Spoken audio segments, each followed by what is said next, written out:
saying that we are live. We are live around the globe. Yes.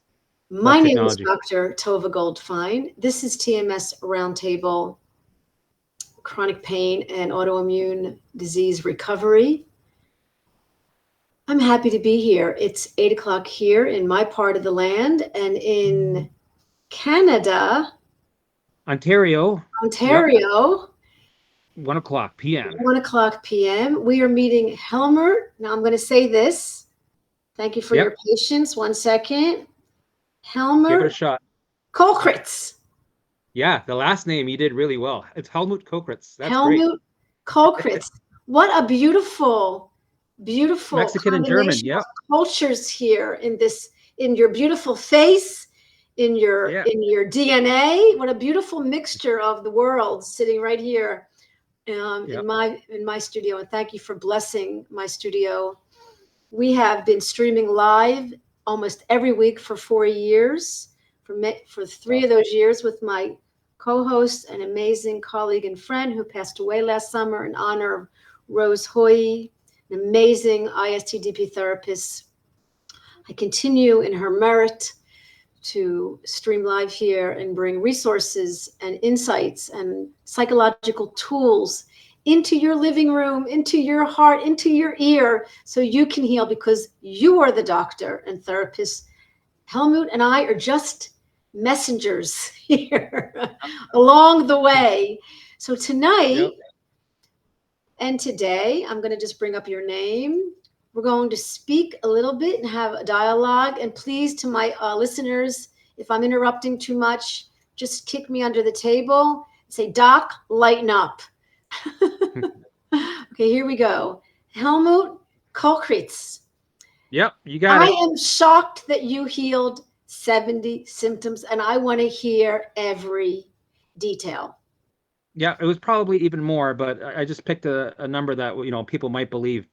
But for me, you could say that throughout my life, slowly, maybe starting in my 20s, I was a bit of a drinker, partier, smoker, bad relationships, and then my bucket started to fill up a bit, a couple of symptoms here and there. Can I just ask what you were stuffing back then? Like with all those things, what were you stuffing back then?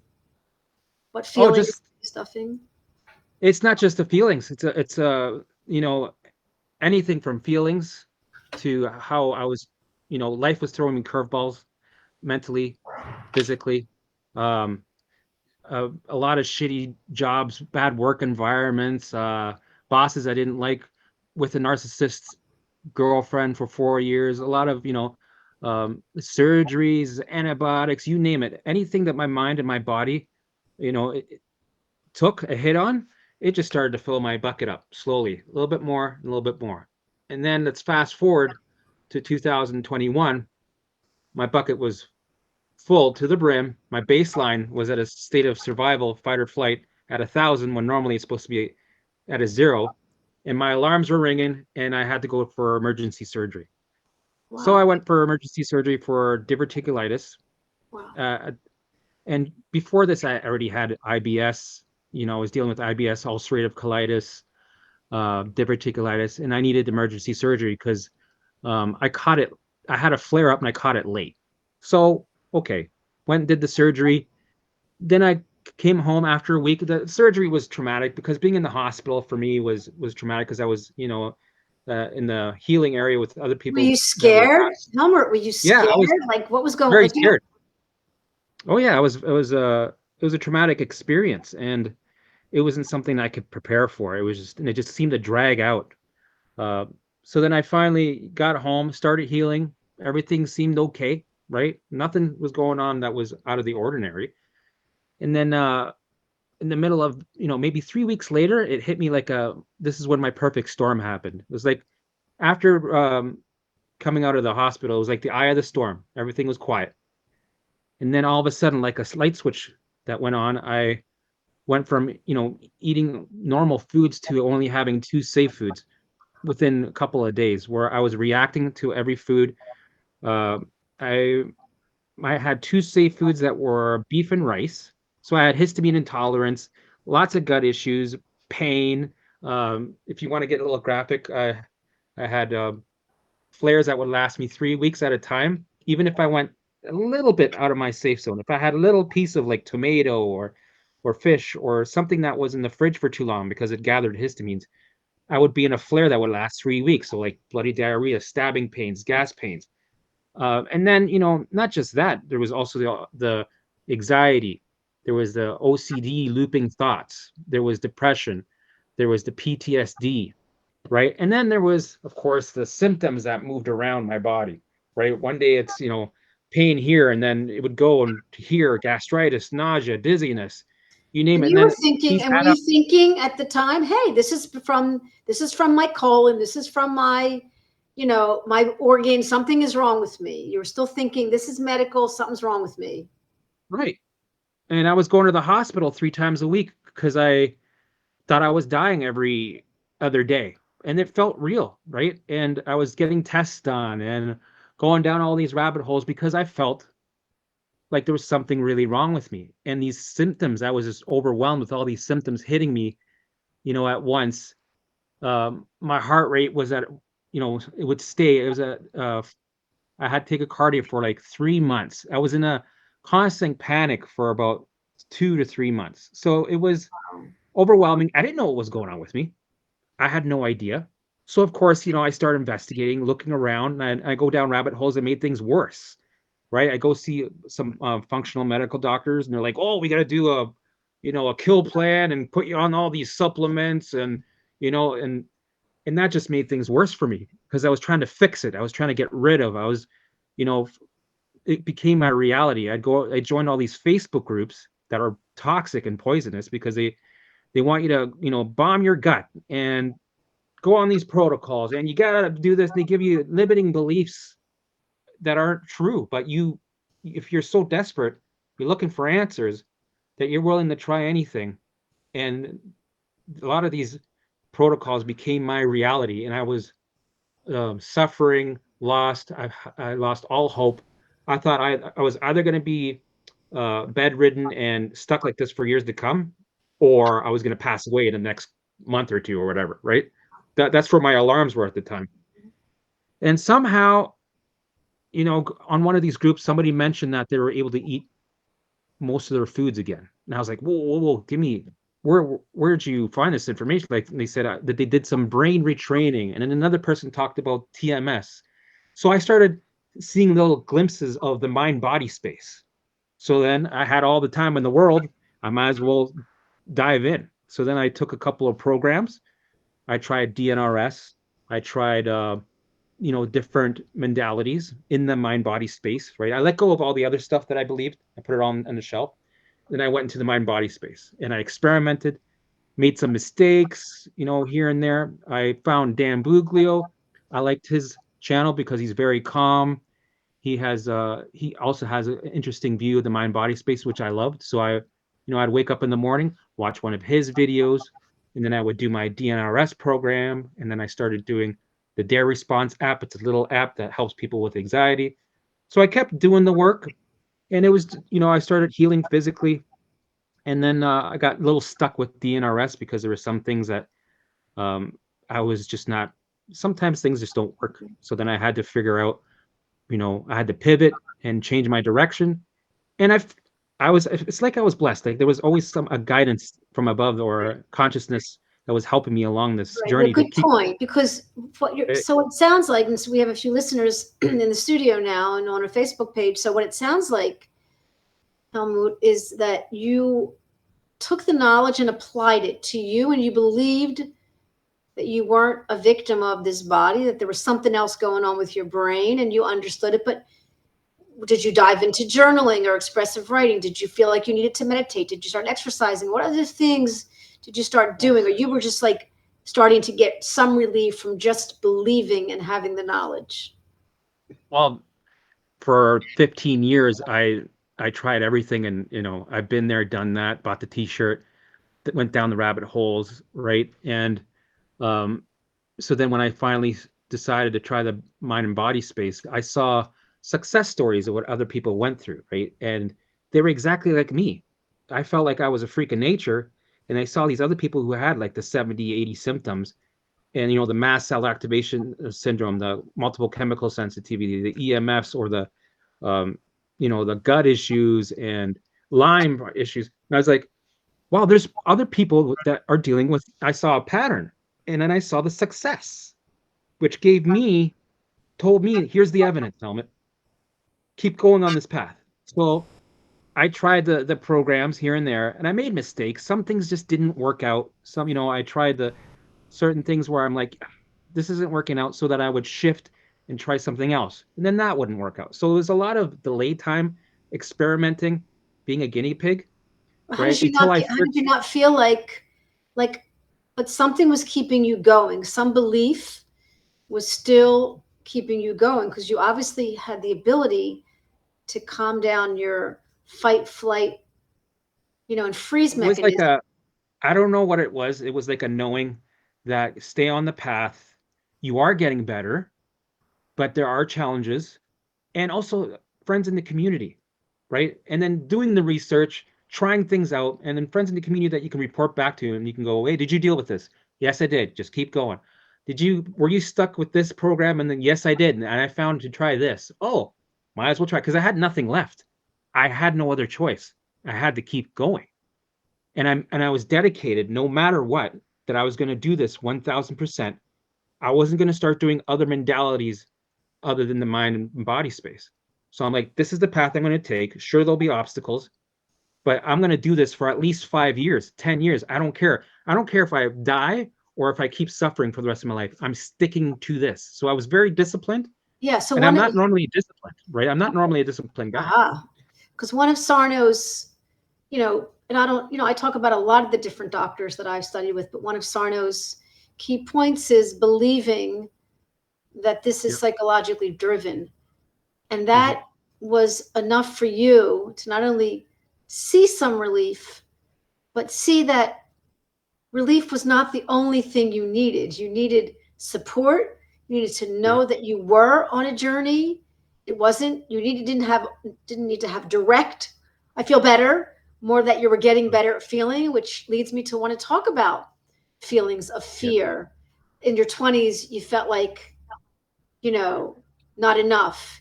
The insecurity, the questioning, the doubting all came from fear of missing out, or fear that let's talk more about that. Let's talk about the feelings, because it's so important, the feelings. For me, it's feelings were, being in the toxic relationships, being with friends that were toxic, that weren't really, life was throwing things at you. You're going to have all kinds of feelings. You're going to have anger.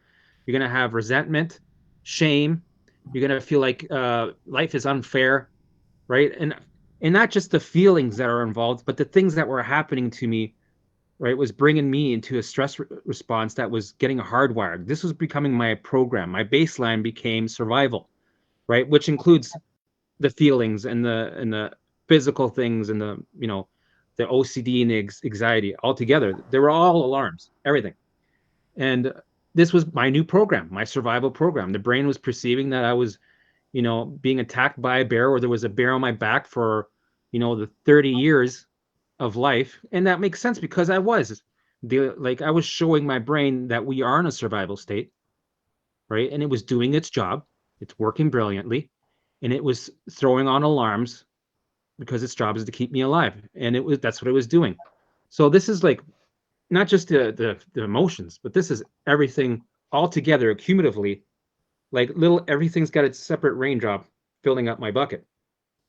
So this is where I think the TMS sector needs a bit of an update, because it talks a lot about pains and muscle pains and things like that with emotions, lots to do with emotion. But I think it goes beyond that, and I think this affects a bigger, broader spectrum than what I learned with Dr. Sarno's or the TMS community. I think you can see he was onto something. He stayed in his lane, but I think we can say now that this is across the board now. I think this is something where it goes beyond just emotions.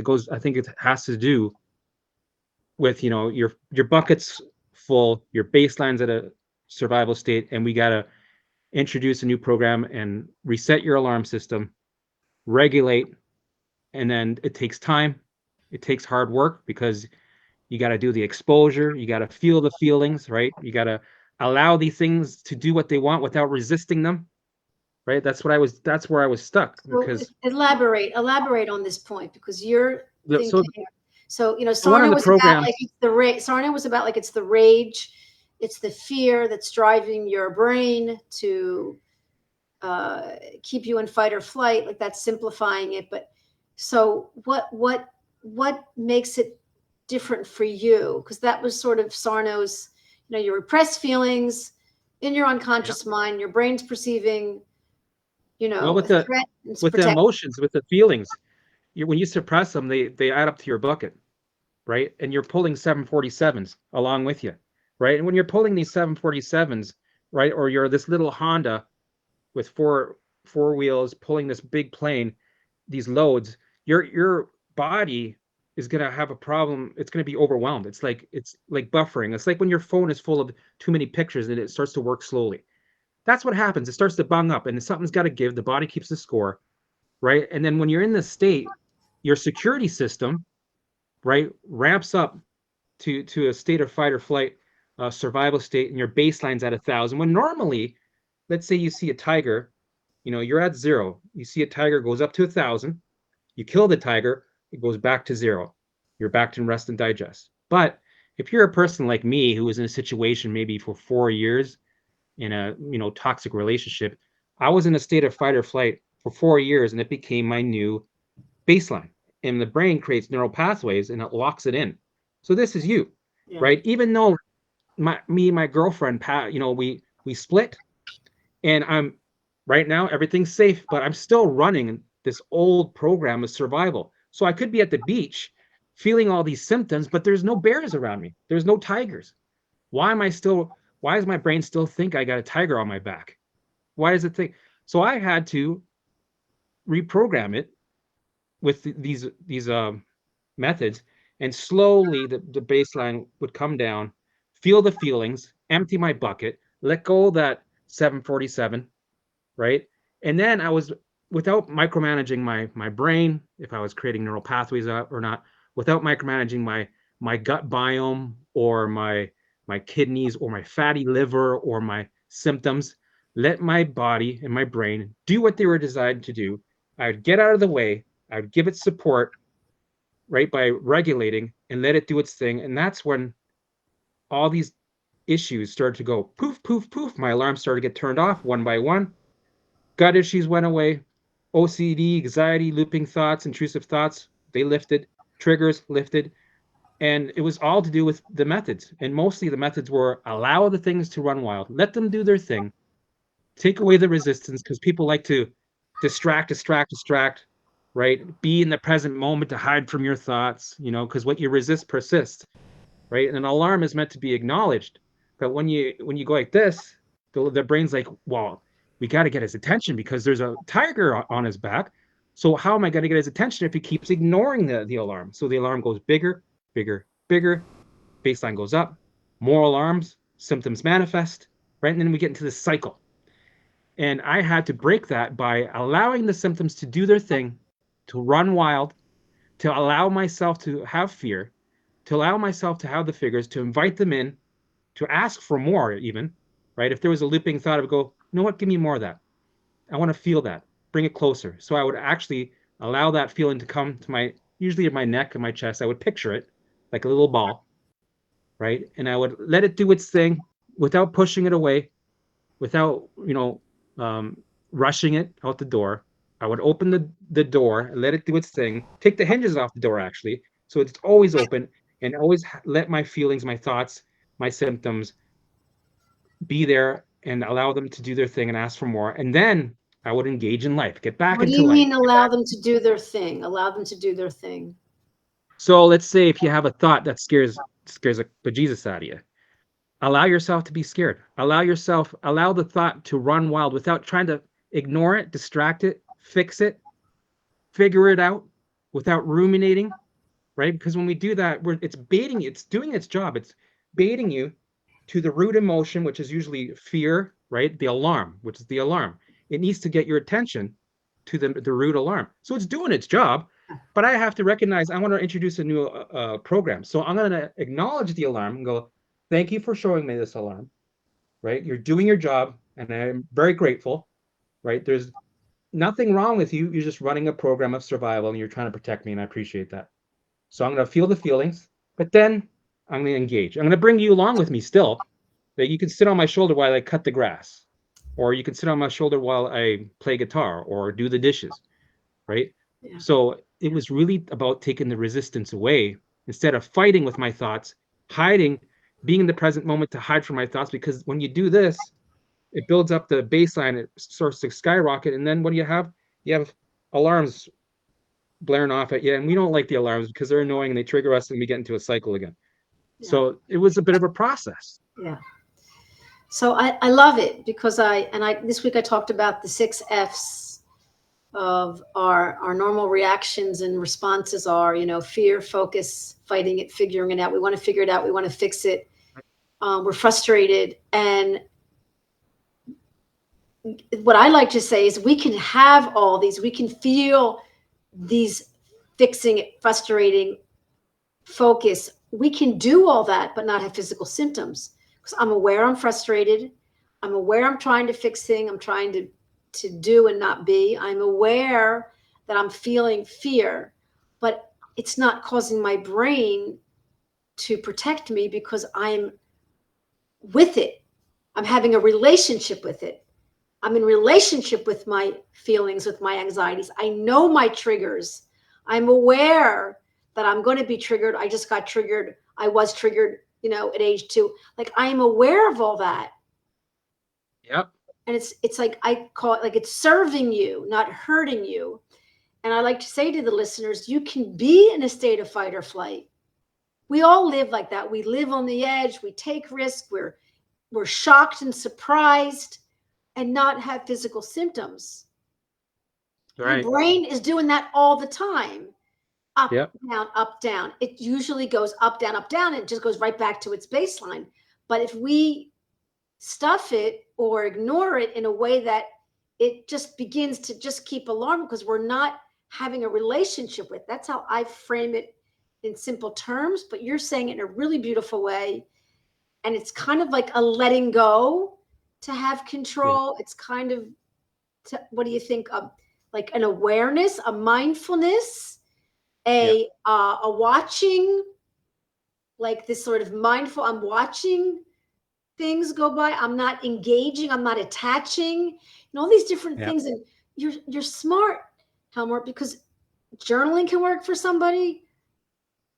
Nervous system regulation can work for somebody. It's not black and white for people. And you got to find what works for you. And you also have to trust it. Like, do it the next day and do it again. Like, I feel like it's a toolbox. So put all these tools in your box, and some days it'll work and some days it won't. It's about this basic confidence that you developed in yourself, that you're not broken. You had the surgery, and I think this is hard for some people when they have one foot in the medical world and one foot in the mind-body world. This becomes a little bit more complicated. And you still can do it because it's a mind-body healing. You can go get your chemo and still heal mind-body. You can still get surgery and still heal because there's an emotional relationship with everything. And pain is processed in, your brain, and especially chronic pain. So talk more about how you... Because I like that you say that you acknowledge your feelings. I mean, feelings are important. And look, there's something, pain is an emotion. And I have a few YouTubes about that with Dr. Bethany Rains, who spoke also for Curable. Pain is an emotion, especially chronic pain. And, even the acute pain, we have an emotional reaction or response. One author that I spoke to, Dr. Michael Brown, was like, he wasn't a doctor, but he was an author. He said, if all we did was respond to things that are happening, if all we did was just respond, for so many of us, that would be enough.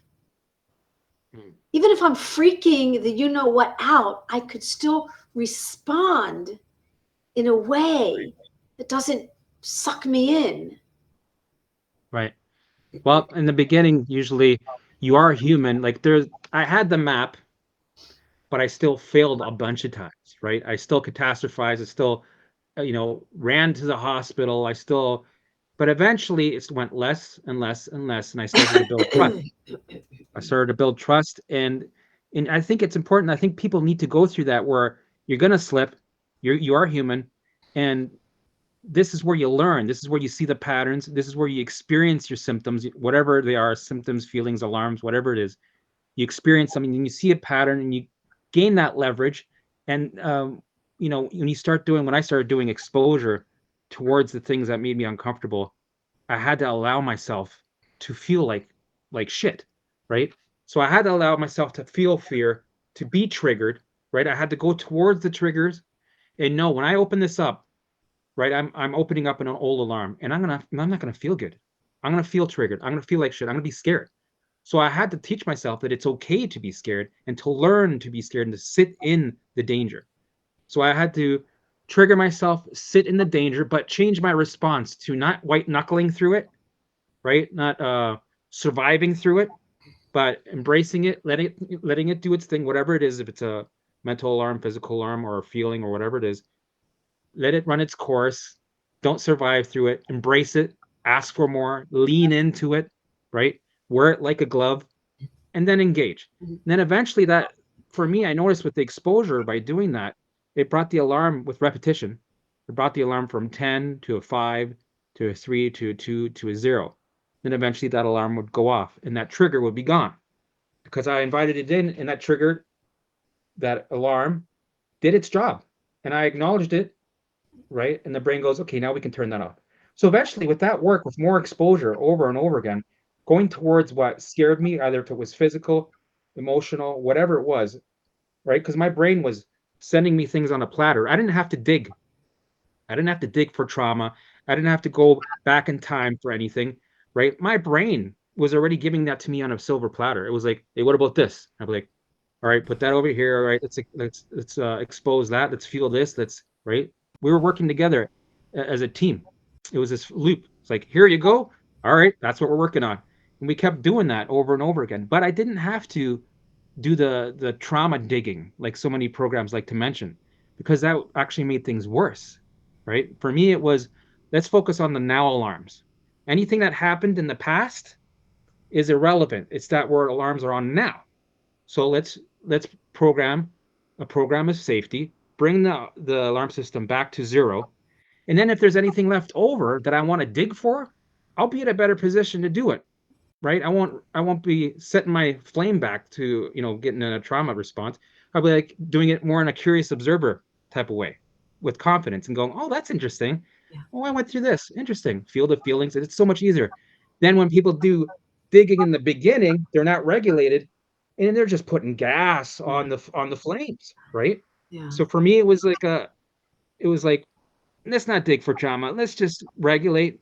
And if there's anything left over, then I'll dig for whatever I need to dig for. But I never had to. Everything just regulated across the board because the brain sends to you usually 9 times out of 10 what you need to work on anyway. So I just took it as it came.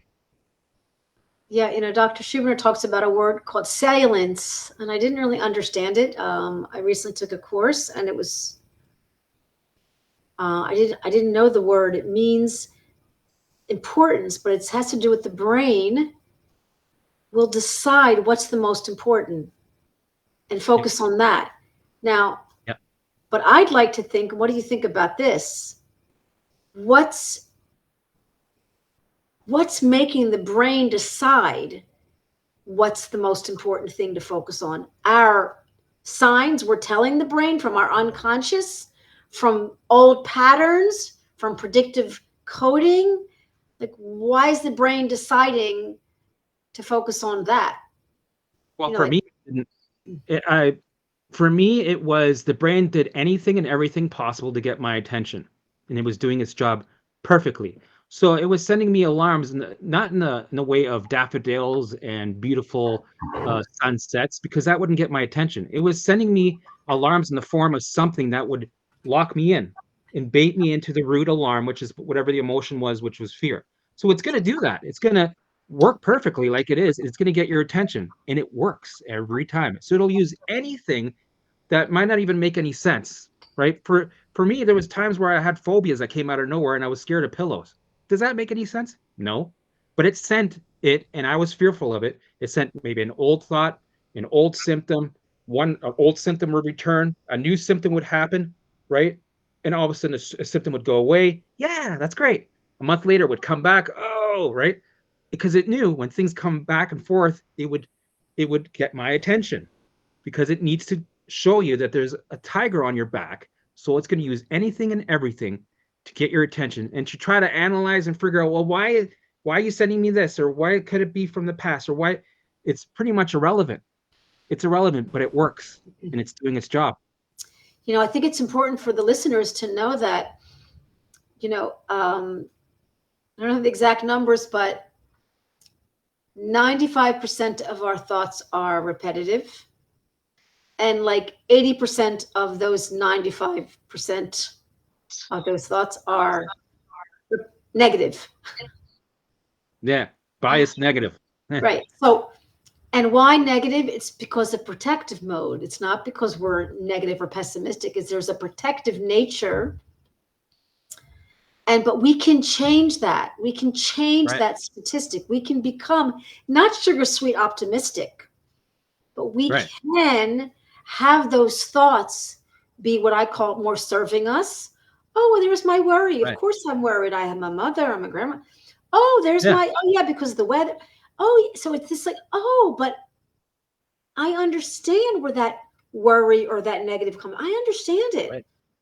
Okay, and if you need to go back to your trauma and big T, little t, if you need that, it's okay. Some of us need to know, what was it? Or what is the feeling? I like people to know what's the feeling driving the anxiety, because it might help them. Oh, but then there's no negative or positive feelings, because anger is a good feeling. You get it out, move it through. Yeah. And I learned something very interesting. And, like even when we calm ourselves with a cigarette, with antidepressants, which, I had taken years back, or exercise, which I love to do, or I'll go scroll like I'll do something to relax my anxiety. We can do that. We're supposed to calm ourselves down, but it's important for us to know that we don't want to calm ourselves down and shut ourselves up. We can calm ourselves down, but there's still something you need to work with what was the trigger in the beginning. Because I needed to calm down from either something I felt physically, or I was in touch with what's going on, my anxiety or trigger, and I wanted to go ahead and calm it down. But where is Helmut in between those two things? Like, what's going on for you? Do you need compassion? Do you need grace? Do you need a hug? Do you need to just be and not do? There's another layer where we can build the new circuit by accepting, by, like you said, the words you use, like working on the feel, like, but there's like, this becomes the new pattern. You get the trigger, you calm it down, you have a smoke, go for a jog, but then you come back and you realize, hey, I was really upset about that.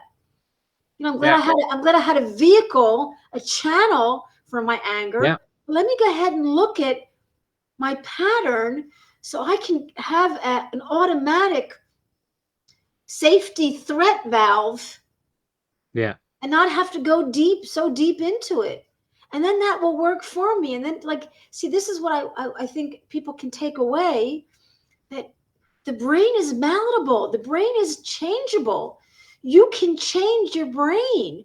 You can decide what's going to be the most important. Can you elaborate a little bit more on that? Oh, well, first, it's like, it's all up to you. You can customize it the way you want. Just like you buy a car, you want to have the leather seats, you want to have the V6 engine, or you want to have the hybrid. You can do whatever you want. but it's first you have to catch the old behavior patterns, and that's sometimes hard to do because they're so fluent, right? You don't notice some of your behavior patterns or what you're, right now, what am I thinking? Am I resisting? Am I talking about my old sickness and my symptoms? Oh, I feel, right? And sometimes people don't notice that they do that. So you have to be a curious observer and first be aware of your old behavior patterns before you can change them. So once you're aware of them, you have to learn to be aware of them all the time. That's another thing. Sure, I was aware one time, but how often are you doing this? So you got to be aware constantly.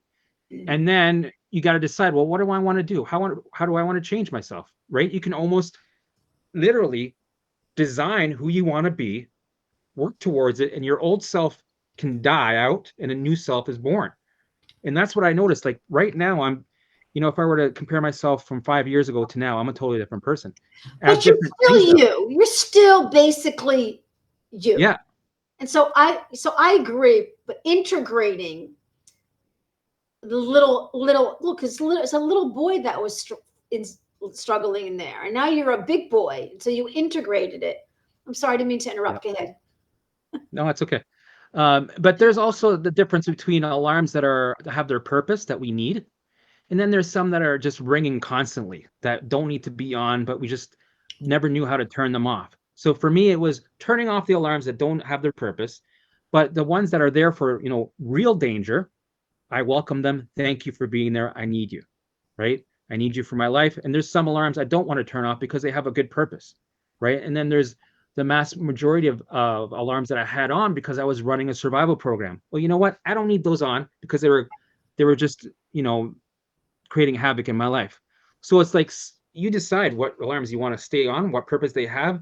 And there's ones that are there, they have a purpose of keeping you alive, and we want to keep those ones on. So yeah.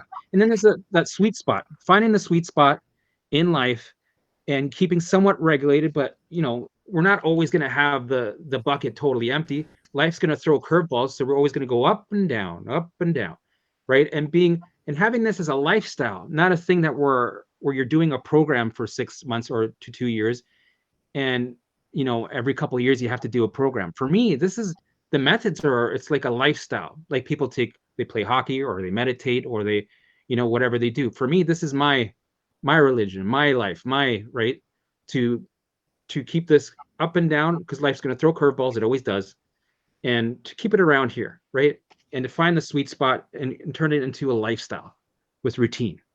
And I enjoy it. And this way, you're self-discovering yourself and you're enjoying life differently than if you were surrounded by, because if you're surrounded by all these alarms that are ringing all the time, you live a different life. It's a different reality. If you're constantly triggered, always obsessing about certain symptoms, feelings, mental or physical alarms, you're like living your life around this alarm, and it changes your reality. But if you get to the point where you're regulated and it's barely there, you're almost having a renaissance of life. You're discovering life all over again. It's beautiful, right? And for me, I'm still at the stage right now where I'm discovering life and being more spiritual, getting in touch with my higher self, right? I'm growing that way, and I'm still, turning this into a lifestyle, right? I did all the physical healing. That was great, but now I'm maintaining. I want to go deeper and spiritually deeper and be more enlightened and just have fun with life, and now discover life. It's different now. Everything's different now with the alarms off. Beautifully put. So beautifully put. So I just spoke to someone the other day who's going to be on the show in June. He likes to write blogs. He's writing blogs. He's not interested in being a coach, but he feels like after he healed, he feels like he has a need to express to people and help people. And he's writing a lot of blogs. And so you took your ongoing healing journey, and tell us what you've been doing. You've been helping people, and people have been reaching out to you, and it's so amazing. And where did the Mindful Gardener come from? Well, when I recovered, I was like, I want to help people. I want to do some coaching. And this was like a year and a half ago or so. And I started doing it, and I didn't like it. I actually did not like coaching. It was overwhelming. I was not prepared. I didn't have information prepared. So it was, whenever somebody messaged me, I would be there for 3 hours trying to explain something. Somebody else would message me 3 hours. It was exhausting. I hated it. And I thought, you know what? I'm going to be selfish. I earned my recovery. I'm going to enjoy myself and not help people for now. I know it was selfish, right? But I was like, I'm going to enjoy myself and I'm going to create a cleaning business. So that's what I did. I did a cleaning business. I started cleaning carpets, offices. It was great. Loved it. And then, eventually I was like, yeah, but I still have this passion about, I want to help people. I want to get a YouTube channel. I want to write a book. I want to blah, blah, blah, blah, help as many people as I can. And um, it just slowly, I ended up being sucked back into that. In the beginning, I didn't want anything to do with it. Then I was like, you know what? I'm going to give this another shot. So I started doing some videos, posted it on YouTube. It was just kind of like a half-assed hobby. And then I booked a interview with Dan Booglia. I was like, you know what? I'm going to do that interview with Booglia. I always told him I was going to do it, but I kept getting delayed. Somebody always canceled. I'm like, let's do it. So then we did it, and I had some videos, and then I started getting traffic to my channel. And I was like, okay, well, I kind of like this. This is fun. So I started doing more videos. And then I thought, well, maybe I'll do group coaching. And then just from there, I started building and building and building. And now it's become I found my purpose. It's almost like I had guidance going, no. You can do the cleaning, but this is what you're supposed to be doing, right? Get back into it. And we're going to make it so you enjoy it this time. And Nice. It's been great. I love it. It's Wow. awesome. I get to help people and it feels good. It's like, it, crosses a lot of check marks, a lot of T's and a lot of I's. Yeah. I can feel good about myself and it's great. So what's in your program? Is your program like, do this, this, and this, and you will heal, or like give us a little bit of a summary syllabus? So I started a YouTube channel and I thought, you know what? I'm going to post my program in the YouTube channel for free as a playlist. So people can just watch 7 videos and I explain in different pillars what I did. And people can just follow it.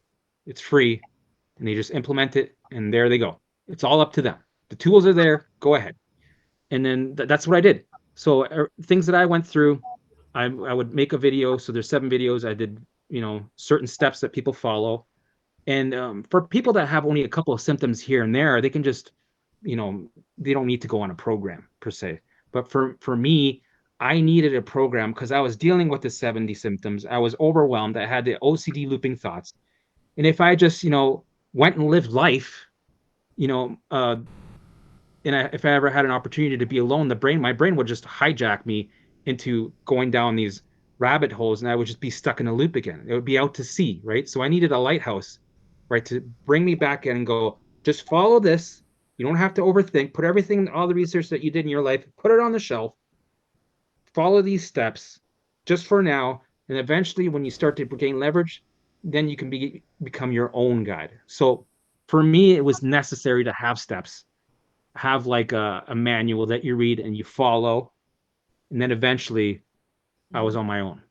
But I know there's like with some people they don't need that. They can just they can just read a book and they're off. They're good. Yeah. Listen, but for me, I think it's amazing that we're talking about like the actual doing of the program. For some people, I had a client, he had an Excel sheet.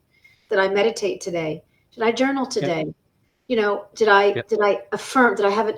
Like this for some is so important to have, like to set intentions, to have affirmations, to have a gratitude journal before bed, to, like, I just think for some, I think what the pain and anxiety can help you know yourself. Once you know yourself, you have this like unveiling of who you are. Awakening. And you begin to discover, and like I say, to like who you discover, even if I say, please like even the parts of you don't like, but you cannot heal a body you hate. So can you like the part of you that's angry? Can you love the part of you that doesn't look like you want it to look like? Can you understand and accept the part of your nervous system that's like, it's so important. And I even have this thing I can post. My daughter and I, we took 2 lemons, we cut them in half, we spoke hate words, we spoke love words. Helmut, you cannot believe the lemon has energy. You cannot believe the hate lemon. It was so moldy, and the love lemon was clean. I can't. I'm shocked every time I talk about it. Like our words have an effect. Our vibration it's frequency. Unbelievable. Now we're talking quantum physics. Yeah. You know? And so I feel like for people to get what they need, and for people like you and I to support them, well, this may be what you need, and implement it and apply it for a few weeks, work it, change it, and all of our need for control has to sort of lighten up a bit. Like you said, like even before the show we were talking and you were like, just let it go, just flow. I mean, we're not hippies here. We're not here just like, no, we're talking this is about real shit. This is real. Want control. We all want things to work out, but can we be in that moment when it doesn't work out the way we expected? Check next thing. Like, can we be that for ourselves? We're surely that way for other people.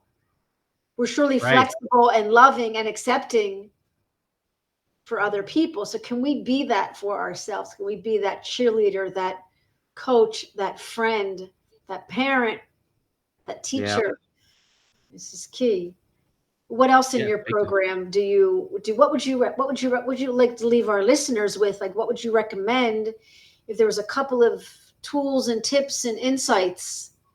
Well, for me, it was stay on the path no matter what, and know that for me, the recovery journey was not. People assume that, well, because I have the methods now, I should get relief. For me, no. This is it was just getting started. For me, things got worse, and it was like this, right? And I try to tell people, just so you know, you're gonna feel like shit, right? Expect it, get used to it. It's gonna happen. Allow it. And just because you're doing the work, and just because you have symptoms and you feel like shit does not mean, right? When you're doing the work here, it does not mean that it's not working. It's working behind the scenes. We're actually working over here. While you're working here, it's working over here. And you feel like shit. And you're like, I feel like I'm starting over again. This is not work. Oh my God. Right. And then you have the good days, bad days. And eventually you get to the finish line, and all the work that you did to get there, it shows itself there. But in the beginning, it might not show itself. And you think, well, if I feel like crap, this must mean it's not working. So I'm going to stop. And this is where people quit. And I'm like, no, this is where you got to keep going. Keep going. You're going to walk through the magma, up a mountain in flip-flops over and over and over again.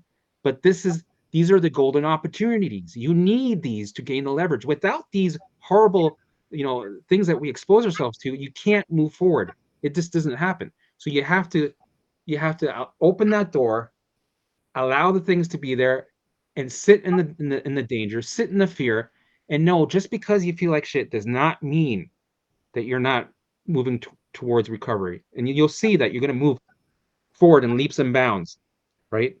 And it's a part of the journey. This is normal. Discomfort is normal. Get discomfortable. I love it. Like, can we find a new comfort zone that's our discomfort zone? Because it's all just relative. Right, exactly. Discomfortable. Yeah. Why the Mindful Gardener? For me, it was I think of my brain as the Garden of Eden that you create, right? So it's, we prune the weeds. You're the one that, whatever you want your garden to look like, it's up to you. So you plant seeds, you water them, and you create the life that you want, physically, mentally, and spiritually. So that's why I think of it as, it's a mindful thing, the way you produce it and the way you grow your garden in your mind, in your spirit. I love it. I love it. It's so profound and so perfect for you. Thank You're unique. Listen, I've been doing this, for 4.5 years. You're so unique. You're so, I mention all the time, we're sensitive, strong people who get TMS, myself included. And we're going to have to accept that. We're going to have to own that. We're not the usual, but we're so capable. We're so capable of healing. Oh yeah, it's almost a choice, right? Disease and chronic illness is almost a choice, but we just never were given a handbook. We didn't know. I didn't know. right? I didn't know what was going on. And now that I know, because of my experience looking back, everything makes sense now. All the pieces fit. Everything is like, it's perfect. It's almost all orchestrated to show this picture. I'm like, oh man, now I got to share this. And I got to send everybody the clarity that I got.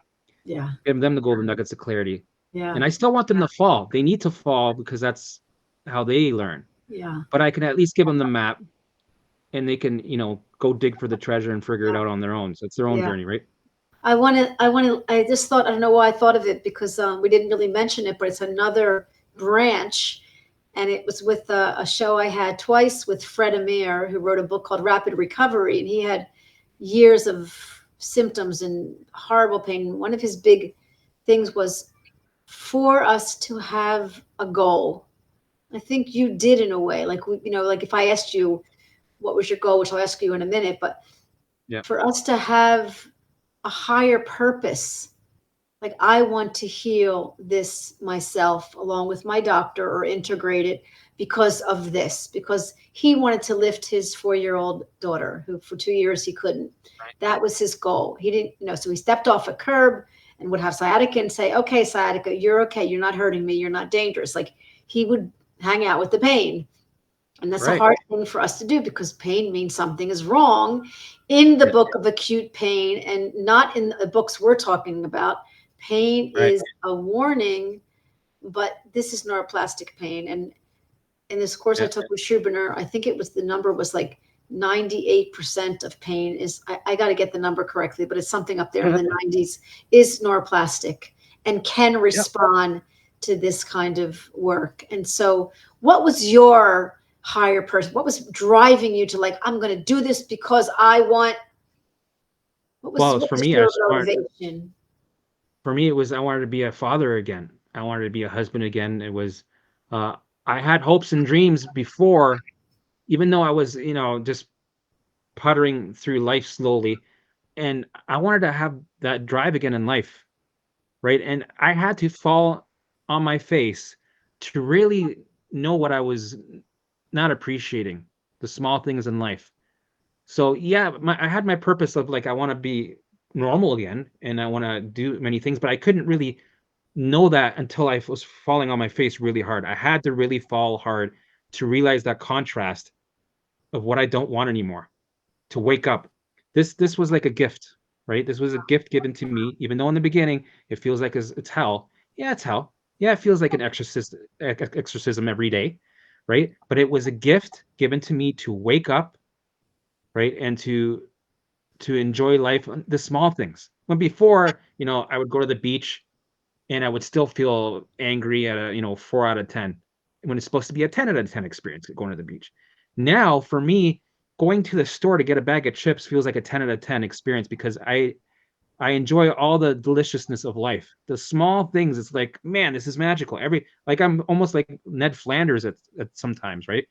Everything is beautiful, and you enjoy the deliciousness of the little things, because I fell hard in that. When I was in the darkness of the soul, it was giving me that awakening wake up that I needed to really understand. Oh, that I was asleep. I was in a fog for many, many years. And this is normal now. This is what I'm supposed to feel like. This is right. So it was a gift to me. I'm happy that I went through it, even though it was very, very difficult, of course. That's amazing when you get to that place. Yeah. Whereas you're looking for the bigger message, looking for the bigger reason of why you're in this conundrum, why you're in this. Because a lot of us are finding us constantly like, why am I always in conflict? Why am I always stuck? Well, that's what we're attracting. That's what we're kind of bumping up against. Right. Exactly. Yeah, it's amazing.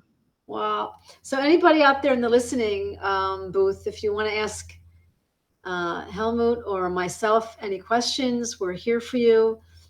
This video will be recorded on my YouTube channel and also on yours, I believe. And we're going to meet again on your show, and you're going to interview me. Sure, yeah. Sounds good. But more important is, if you want to speak to Helmut, he'll his information will be on the description of my YouTube. He's also available as the Mindful Gardener, which I love. I just love. I love. So appropriate. It's so appropriate. And you are all mindful gardeners out there. You are all capable and able. And, you know, Ben Gurion said, who was a president in Israel, he said many, many years ago that you need to be a realist to believe in miracles.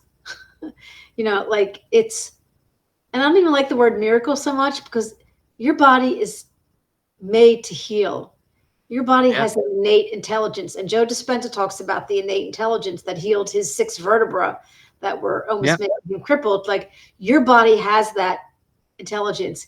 It's striving constantly for health. Right. It's just like the brain. What did you say? The brain is constantly striving to protect you. I mean, this is not a punishing body. This is a protective body. And once you get that, you're the navigator. Right. You're the conductor. You have the magic wand. Yeah. So in honor of Merlin the magician and the mindful gardener, we will meet again in a studio, mine or yours. We'll talk further. Yep. We'll gather some listeners. Helmut also has a group therapy, which you can chime into when you get his information.